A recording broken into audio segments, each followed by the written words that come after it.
Hello, I am Barbara Tiana, and right now I tell a story on vacation.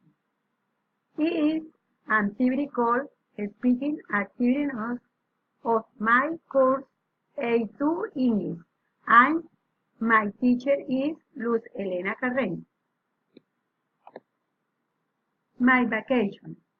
Where did I go in my last vacation? Last year, December, I go my family with my son.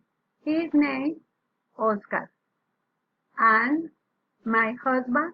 His name is George, and we went to Valentine, and it is so nice from Ibagué. Where did we stay?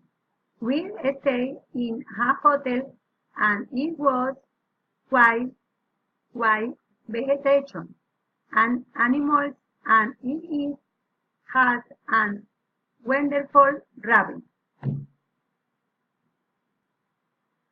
What was the place? This visit.